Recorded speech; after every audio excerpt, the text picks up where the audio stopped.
Welcome to this class. And as you see, the slide shows that the title of today's class, that is Compatibility Identities in the Post-Colonial World. And this is under the heading of comparative literature. So we have got the idea of several schools of comparative literature, but we have also learned that British colonial power or British people spread it all over the world to establish their colony. And after few periods, these colonies got independent and they have got their identity. And how does this post-colonial identity work in comparative literature? We will be discussing today about that topic. Uh, you know this person, is it? Yes, sir. Yeah, Christopher Columbus, the Italian navigator.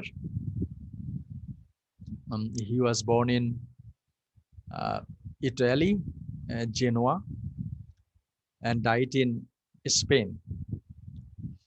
And he is a master navigator, admiral, whose 4 transatlantic voyages, one 1492 to 93, 1493 to 96, 1498 to 1500, and 1502 to 1504. And that opens, these 4 voyages opened the way for European exploration and colonization of the Americas. And in case of post-colonial literature, in case of post-colonial comparative literature, the thing we should discuss, that is, if there would be no colony, there would not be the post-colonial perspectives. And if there wouldn't be Christopher Columbus, the colony would established might be later in the history. And for this reason, in this book, we see that in 1942, Columbus sailed the ocean blue, landing in the Bahamas at first. He then sailed along the coast of Cuba, Hispaniola, before returning to Spain to announce that he had discovered an alternative way to reach Orient. Orient means Indian subcontinent. Uh,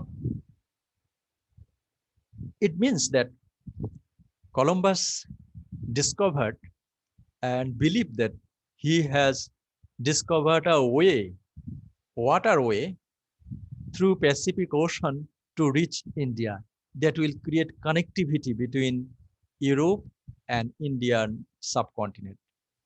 Before the discovery of this waterway, there had alternative routes. And this was the belief of Christopher Columbus.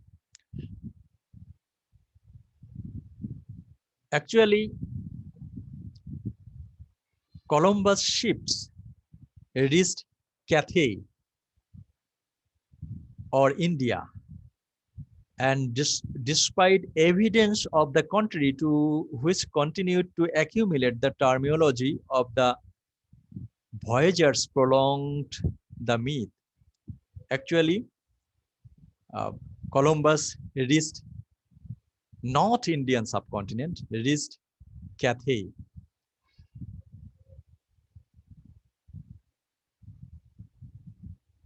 This is the Cathay. And there is a airlines, Cathay Pacific Airways. Sorry. Known as uh, Cathay Pacific, the flag carrier of Hong Kong. This uh, airlines is for Hong Kong, with its head office and the main hub located in Hong Kong International Airport. Look in the map. This is the Cathay. Here is Spain. Here is Cuba. And apart from Cuba, you will see um, uh, United States. So the history says that actually Columbus reached to Cathay, not Indian subcontinent. However, what happened then? When Columbus reached there, before 1492, there had been some inhabitants of America. And that American is called the inhabitant of America before 1492. And they had an identity. The use of the term Indian to refer to an inhabitant of Americas were recorded in English in 1648. That means before 1492, there had been inhabitants in America. Okay. And India had been recorded in 1566.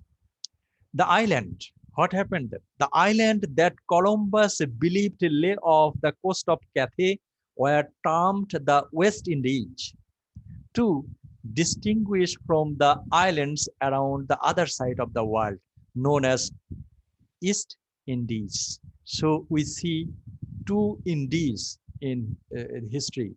One, West Indies, and another East Indies. Let's have a look to West Indies. West Indies is the sub-region of North America surrounded by the North Atlantic Ocean and the Caribbean Sea that includes 13 independent islands, countries, and 18 dependencies and other territories in three major archipelagos: the Greater Antilles, the Lesser Antilles, and the Lucanian. Look here in the map. This is the square circled area. It is West Indies.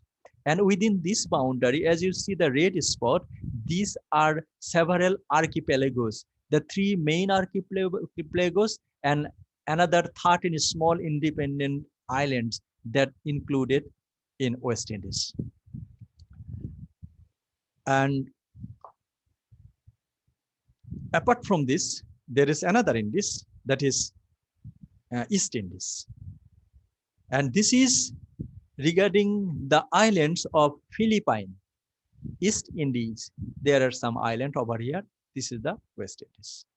But our concern is that what happened to this area after when Columbus reached over there. In 1992, 500 years after Columbus's epic voyage, reactions to the discovery of the Americans by Europeans was mixed. Leaving aside the arguments that suggest that Norwegian sailors had discovered North America centuries before Columbus, it was discovered that the Norwegian voyagers, they also discovered America more than 100 years earlier than Columbus. And what happened?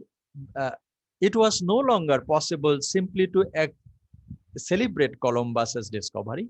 Indeed, the terminology of discovery had become problematic, for the discovery of the lands inhabited by other civilization raises fundamental question about the identity. When Columbus reached over there and made America their colony, from that time, it creates a fundamental question. What will be the identity of these people living in this area after the discovery of Columbus? and about relationship with the place. And as we saw also in the context of the British Isles, about the right to name people, places, and things. So when English-speaking people will be reaching to American, inhabited by some pre-Columbus uh, Red Indian people, they had an identity, and that identity was uh, changed because the people, English speaking people, went over there and started naming the place, started naming the several infrastructure of this region in English name. So when name will be changed, then the identity will also be changed in America. And actually, this is the map. And the title suggests, what does the title suggest? The world before Columbus invented America. Can you see the map? Yes, sir. Okay, look here. Yes, sir. This is Russia. Okay. And this is Australia. This is New Zealand. And this is United Kingdom. This is Greenland. And this is Norway and Spain. This is Spain. Have you got? Can you see the point? Yes, sir. In the map? So this is Spain. And from here, Mr. Columbus, Christopher Columbus, started his journey. And he thought that he will be sailing in this way and in this way, in this way, in this way, in this way, in this way, in this way. And he thought that here Sri Lanka, India. So he said that he has started a journey. Columbus has started a journey from this place and come this way and reached India. That was his belief. Actually, Columbus's ship went across the Atlantic, the Pacific Ocean, Atlantic Ocean, and reached over there. That means that this part, that is the vast part, was discovered. And what is the vast part? Here, look here. So up to this, we see in the world map, and these countries, United States, Canada, Latin American, all countries were out of human mind. These countries didn't have existence before 1492. Okay, so he thought that from Spain, Columbus had reached over here through the coastal area, but actually he reached this place.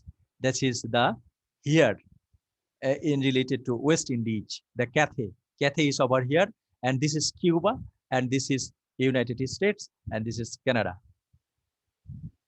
Okay, so this was the scenario.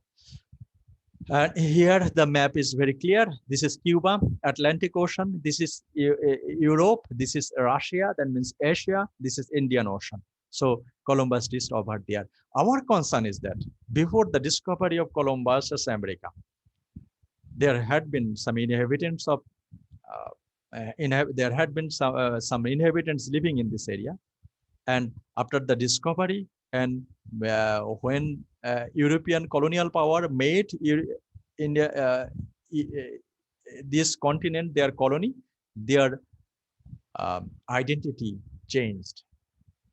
This is our concern. And there is also a clear map. West Indies, East Indies, Philippines, Malaysia, Indonesia. In this area, this is called East Indies. And here, a Caribbean Sea, this is Cuba, and this area, the islands are called West Indies. Okay, most probably we have got the idea of this discovery, Columbus's discovery. Actually, after getting the discovery of America, Columbus and the European people, they were very much happy that they have found a new land Uh, okay, that cannot be a matter of happiness, but it regards to the idea that the new land will be a matter of exploration and will be a matter of fortune of European voyagers and the European colonial power. They can export many things to America, and simultaneously they can import many things from America to European countries. So the New World, which had led to the formation of a great empires and the export of English, French, Spanish, and Portuguese to millions of these new speakers.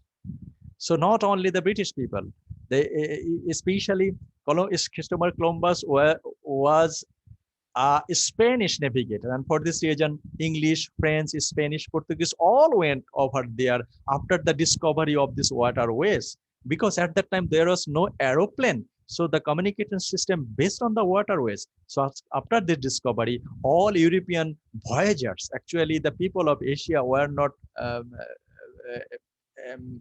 very much courageous to make such kind of expedition or uh, water journey through this way. So the European colonial power spreaded these countries uh, uh, in American continent in a massive way. New world were disposed or exterminated in the process. Pre-Columbian has virtually come to signify prehistory. For with the arrival of the Europeans, the civilization of the Americans, their languages and their names were doomed. This is the history.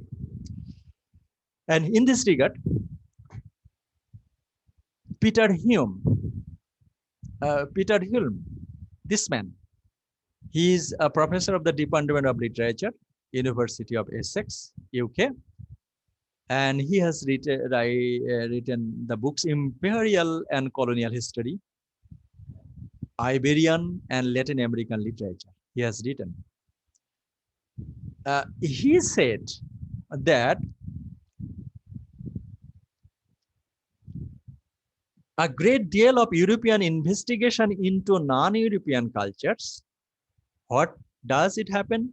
Which convey a certain amount of historical and ethnographic information. And as always, the stereotype operates principally through a judicious combination of adjectives which established characteristics as external varieties immune from the irrelevancies of the historical moment.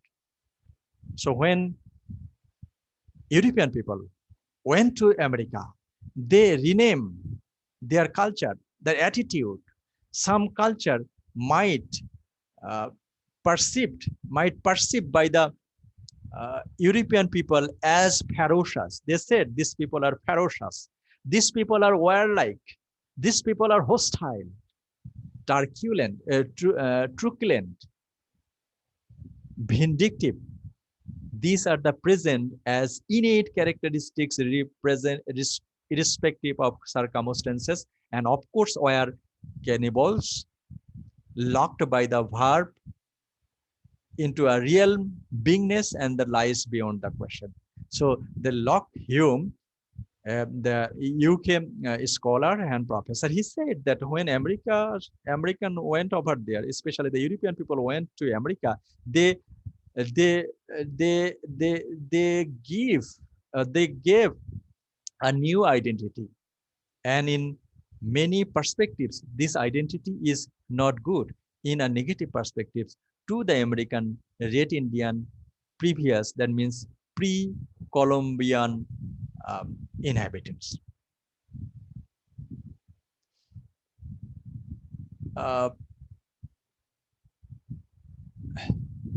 Another person, and that is the Mexican historian Edmundo O'Gorman, the Mexican historian, talks about the invention of America, and Carlos Fuentes, his fellow countryman. This is Carlos Fuentes. Mexican novelist. And these people, they say that humanist, that means Carlos Fuentes and Inmando O'Gorman, they said that humanist intellectual, he suggests, especially the Carlos Fuentes suggests that saw in America the promise of a new golden age. And the concept of noble savage was born. Noble and savage, oxymoron. Okay, in one time noble and in another hand savage. But the way that the Indian people, the European people thought that there is a golden opportunity uh, um, uh, will usher to them, will come to them after the discovery of American continent. That's good. And the American, they had imagined and desired. So they thought, the people of American, in a way, and they have designed. That means the European people had a preconceived idea about the Red Indian pre-Columbian inhabitants. And that preconceived idea leveled the identity of the people of American continent. A new world of enchantment and fantasy only read about before in the romance of chivalry. So thus, these people were identified in such a way that is claimed by Mexican historian Carlos Fuentes. Actually, as we have said, the early Portuguese explorer who encountered African civilization were not motivated by utopian social vision, but by economic goals. Actually, before Columbus, as we have already known the information, that before Columbus, 100 years, some Portuguese explorer went to America or in this Indian African continent. But they had a different motive, the motive to make business among the people living in this area.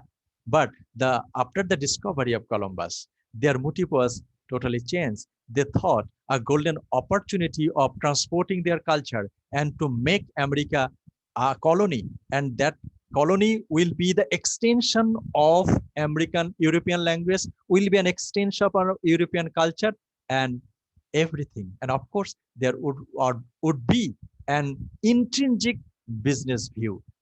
But in case of Portuguese, they had only the business view. So this was the scenario, and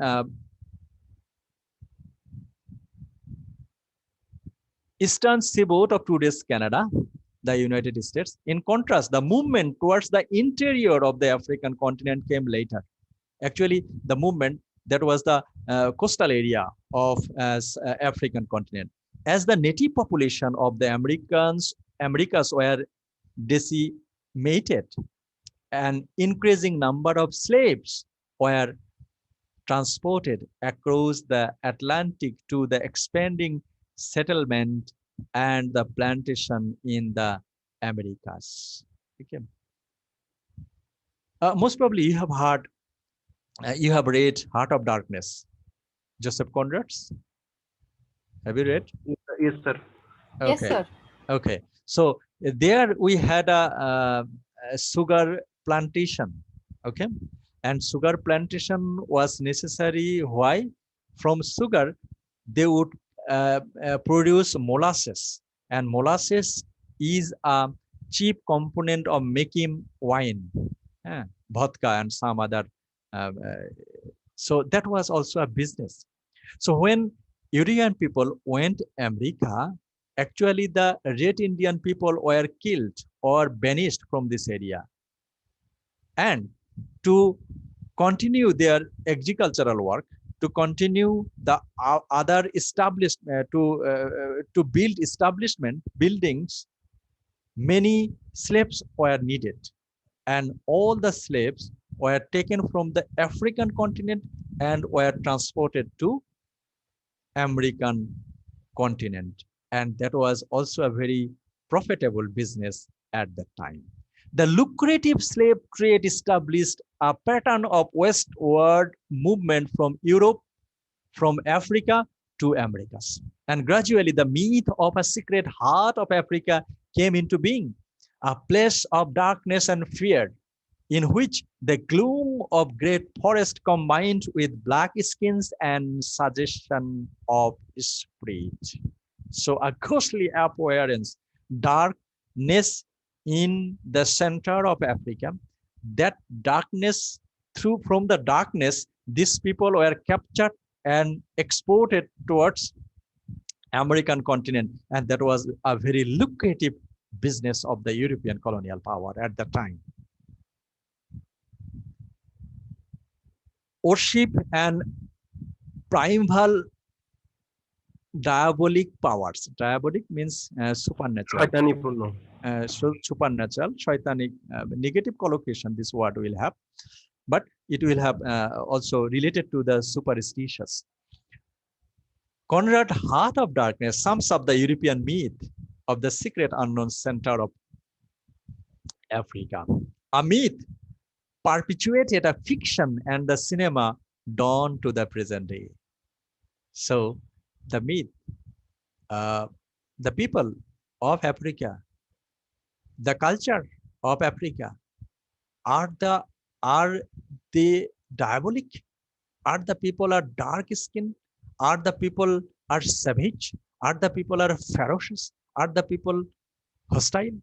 So this is the myth that was established by Joseph Conrad's Heart of Darkness. Okay, and that idea from this novel, the European people got this preconceived idea about the people living in this African continent. In this regard, Ole Soyinka, the eminent writer and professor of comparative literature, and especially he recounts his myth, literature, and the African world. His attempt in the early 1970 decades to give a series of lectures on African literature at Cambridge. And actually, he had been giving lecture at the Department of Anthropology.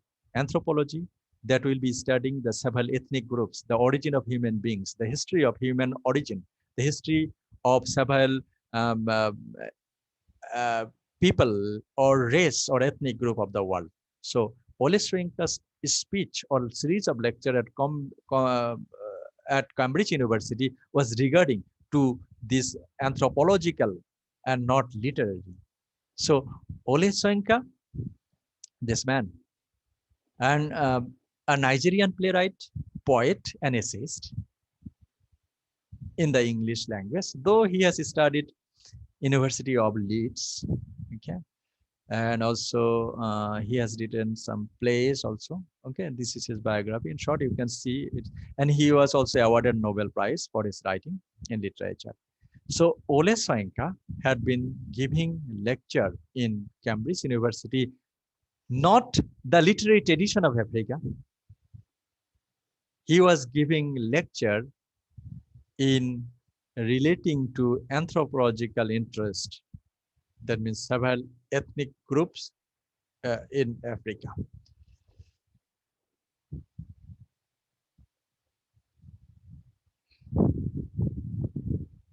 Soyinka's criticism of the marginalization of African literature is important. However, he has criticized, Ole Soyinka has criticized, that means the African literature has been margined, has been barricaded to a certain area.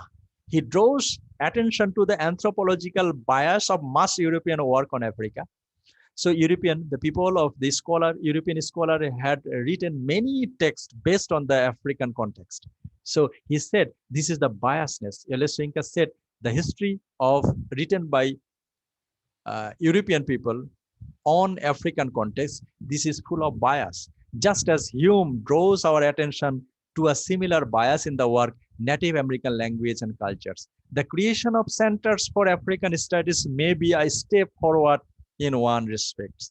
And for this reason, though the African culture, literature, and literary work has been margined by the European colonial power, so there was an initiative taken by this critic, and they established that African studies, Center of African studies. But all too often, the emphasis has been on social anthropology at the expense of literature. And in the 1990 decades, the gap is finally bringing to be bridged somewhat, a post-colonial literary theory emerging from the literature department. And apart from this, in 1990, we got another theory, critical approach in our hand, that is the post-colonial approach to look the literature of the colonial countries. And that was another edition, to look to the marginalized colonial literature and culture. And the methodology is essentially comparative. And whenever comparative literature, the post-colonial literature, and the Center of African Studies established, and in 1990 decades, when the post-colonial criticism came into light, then the relation of making compare or comparison between two culture has been established. So that is related to the field of comparative literature as well. So long as the European tended to relegate the study of non-European culture to anthropology, and the literature departments in Africa tended to teach great European writers, there was a little possibility to fresh perspectives. So European, in case of the African universities, actually the great European writers and literature had been taught up to this moment. And this idea has been nicely presented by Chidi Amuta. This old young man, okay, he was born in 1953. He is a Nigerian writer, and the theory of African literature, he has written this book, and the Prince of the Niger, he has written. So I love this person. He presented the notion of European scholars for African people in a very nice way. Let's see. Chidi Amuta feels that there is an ongoing crisis of confidence and of consciousness in current African literary scholarship. Actually, we are not confident. The African people, Chidi Amuta says that we are not conscious. We are not confident about our cultural heritage, the literary heritage. Even as studies of African literatures and the cultural proliferates, the crisis, he argues, derives from the double bind of a lack of definition of African literature. Okay, so Chidi Amuta says that means we have a lack of confidence from our side, and we have also a lack of consciousness from the side of African people. And for this reason, we are in a problem to define the characteristics of African literature. And they say that the identity of the African people has been determined by two perspectives in twofold ways. What are the ways? To the Western Mount, the African was and has remained a product of the heart of darkness. As we have already known this term from Joseph Conrad's novel, The Heart of Darkness. As I have already mentioned a little bit, that means the European people had a preconceived idea about the people living in African continent. An incarnation of several racially defined pathological limitation. So some diagnostics limitation are there in case of identifying the definition of African literature. Why? The European people had a preconceived idea about the people living in the African continent, about the literature of African continent, and that they got from The Heart of Darkness, written by Joseph Conrad. To the Western educated African, another people who went to Western, they were born in African continent, but they went to Europe and they brought up over there and they were educated and they got the satisfactory knowledge regarding judging or criticizing anything. To them, the African just happens to be the darkest species of Homo sapiens. So these people, they say that yes, actually the Homo sapiens, that means human being, the scientific name of human being, man is Homo sapiens. So they say that actually some people has been created white skin and we are created darkest species, that we have a dark skin. And also we are the victim of centuries for denigration and exploitation. So these people who were born in Africa, they went to Western continent and they were brought up over there, they got education over there, and they thought that yes, actually we are dark skinned and also we have been denigrated for and exploited for centuries. This is the history of African continent. But in this regard, another man, I love and salute his attitude. That is Ngugi wa Thiong'o. You have heard the name, most probably. He is Kenyan writer. Yes, Zakaria, you wanted to say something?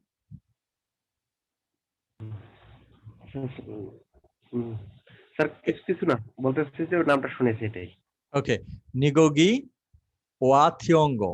Ngugi wa Thiong'o, a Kenyan writer, an academic who writes primarily in Gikuku, the Kenyan language.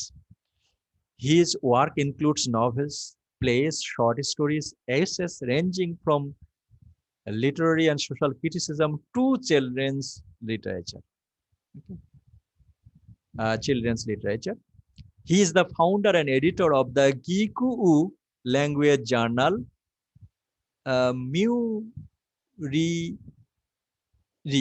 Mutiri. And he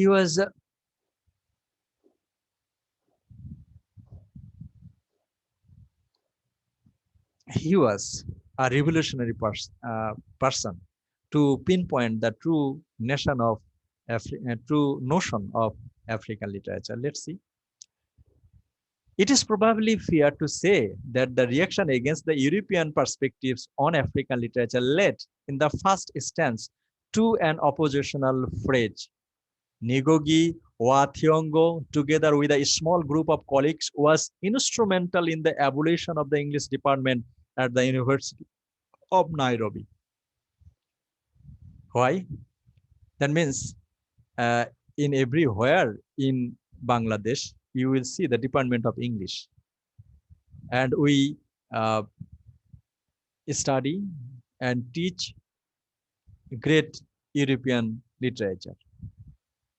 But this man, Ngugi wa Thiong'o, and his colleagues abolished the Department of English from the University of Nairobi. Why? What is their reason? They established two broadly based comparative departments, one of the study of languages and the other of the study of literature. So the English department has been abolished and it was divided in two departments, one language based on language of Gikuku, that means the African language will be compared with other language, and another departments of comparative literature that will be comparing the literature of Africa and the literature of other parts of the world. They did it. Why the reason? In his essay on the abolition of the English department, Ngugi argued that by continuing to teach the English tradition in an African context, Africa was turned into an extension of the West. So it has become an annex part of the Europe. He said that we have been studying and teaching and learning European great literature. And for this reason, the Department of English has become in Africa, has become the extension of the West. And he also refers to the African Renaissance, noting the part played in the trend by Afro-American writers and Caribbean writers. In short, he argued their aim should be. So here he suggests that to orient ourselves towards placing Kenya, East Africa, and then Africa in the center. All other things are to be considered in their relevance to our situation and their contribution towards understanding ourselves. Okay.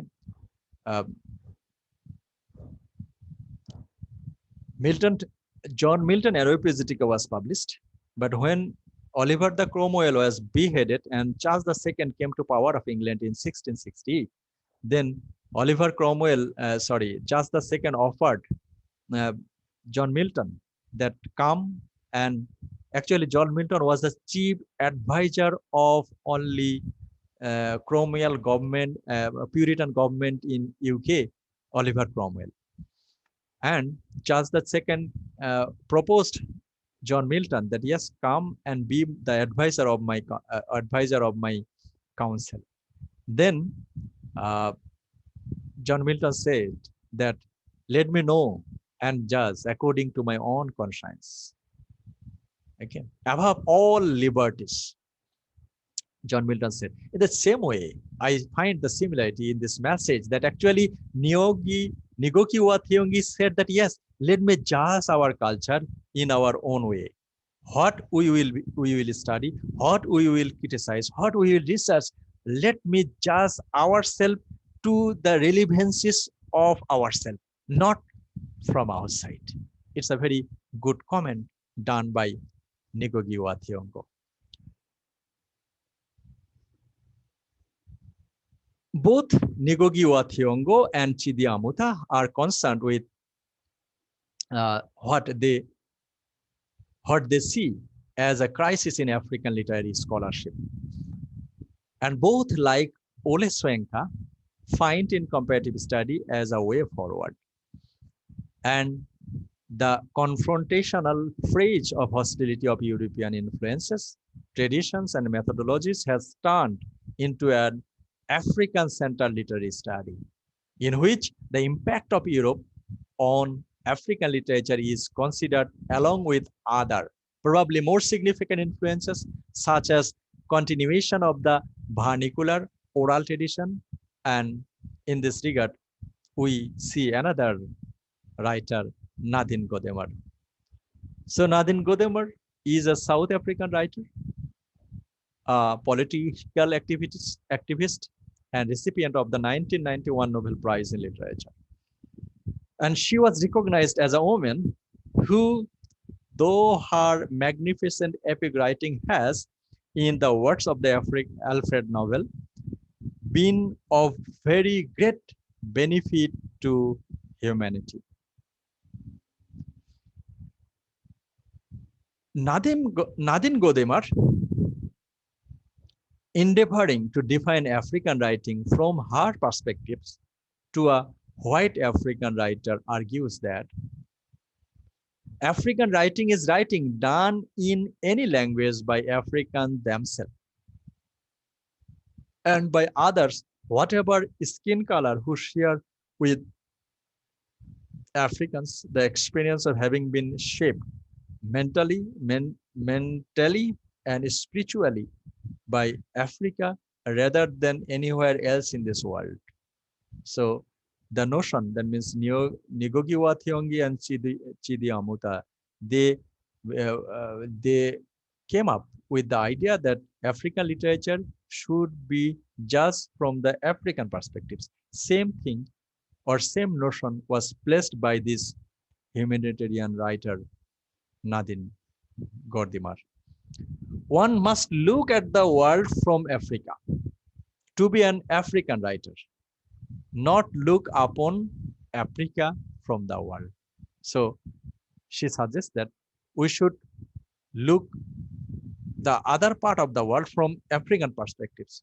Not we should look upon Africa from the other world's perspectives. This is her view.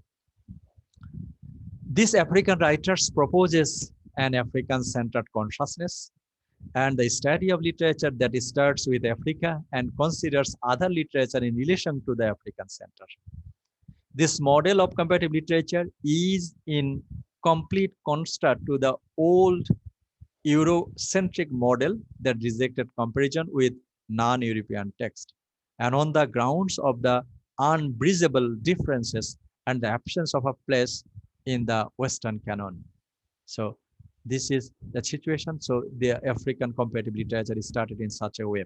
When previously the old Eurocentric approach of comparative literature, they wanted to discard the non-European language and culture and literature. So the African comparative literature, they started to compare African literature with European literature. So that was a way forward of getting a new paradigm of comparative literature. In African comparatists can be sure of their starting points, having renamed their literature department in such a way as to abolish the preeminence of English and other European languages. Where does this leave European comparatist? In this regard, we have come another writer, that is Chinua Achebe. Chinua Achebe, a Nigerian novelist. He was awarded also the Nobel Prize for Literature. Nobel Prize.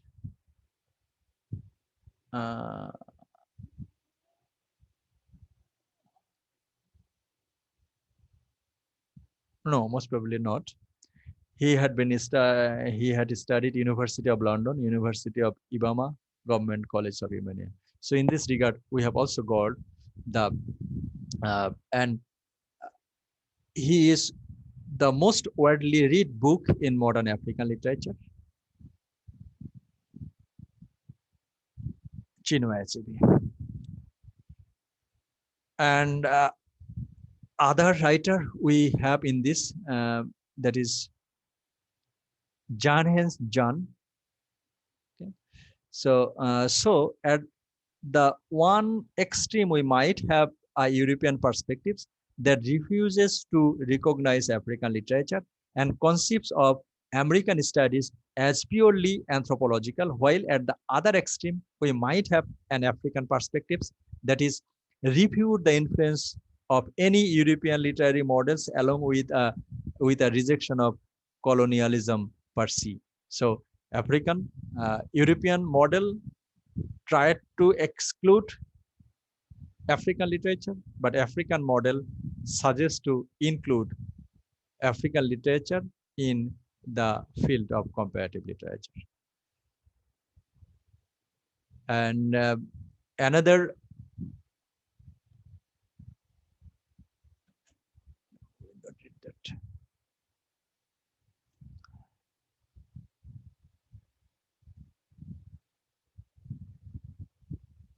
point of an apparently endless human history of conquest and annihilation, the strength of post-colonial theory may well lie in its inherently comparative methodology and the hybridized and the syncretic view of the modern world, which this implies.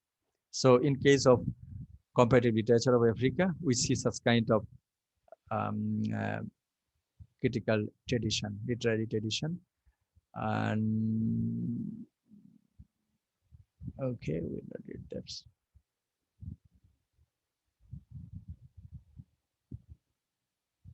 The theme of exile, of belonging or non-belonging, is a common link between writers from post-colonial cultures, and equally the problematics of language and national identity offers another fundamental points of unity. Here we see some link between European and African culture. So for example, along with a rejection of a canon of English literature comes a rejection of British based standard English, and the same process can be seen happening to the other European languages in post-colonial societies. alongside a reappraisal of native vernaculars. This means that there is a multiplicity of horizon of expectation according to the linguistic starting point of the reader. Hence, a European reading a poem by a Caribbean writer like Jean Binta Bridge, and a novel by the African writers like Amos Tuola will encounter an unfamiliar lexicon and syntax in contrast to a reader who shares an understanding of this linguistic science with the author. So comparison of forms, content across post-colonial literature offers a wealth of possibilities. So in case of African comparative literature, history of comparative literature, comparison of forms and content across post-colonial literature will be an important element of African comparative literature or post-colonial comparative literature. And in this regard, we have discussed the first portion of African literature.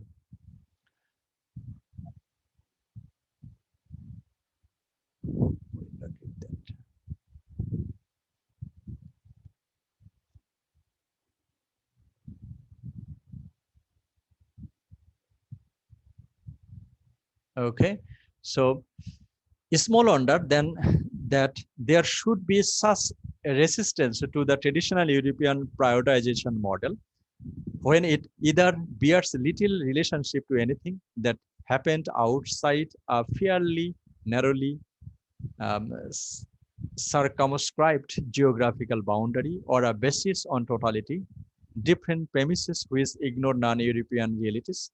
Comparatists from China, from India, from Africa, Latin American contexts are uniting in refuting the European model of cultural periodization, replacing it with other alternative model.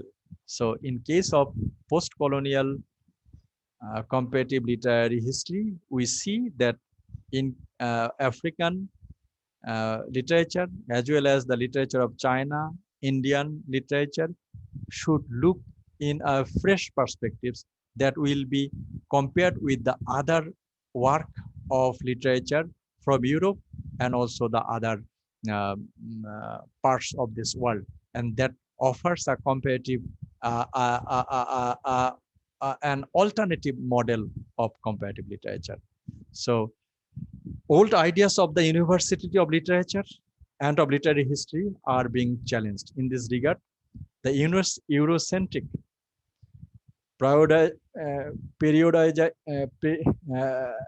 priority literature and the idea that the literature of Europe is great, that has been challenged by the post-colonial perspectives of contemporary literature. So if we conclude this lecture in such a way that after the discovery of Columbus's America, there had been a fresh look in the perspectives of comparative literature, especially the people of African continent. They started to insert their identity of literature and culture, and they started the Center for African Studies, and they have also abolished the Department of English and made the division into two, that is language comparison of Africa with the other parts of this world, and the literature of Africa will be the other parts of this world. So in such a way, the Eurocentric idea of a superiority in terms of comparative literature, that means non-European language and culture will not be compared in comparative literature. This idea was challenged by the post-colonial literary perspectives and also challenged by the post-colonial literary theory that was emerged in 1990 decades. So thank you very much for attending the class.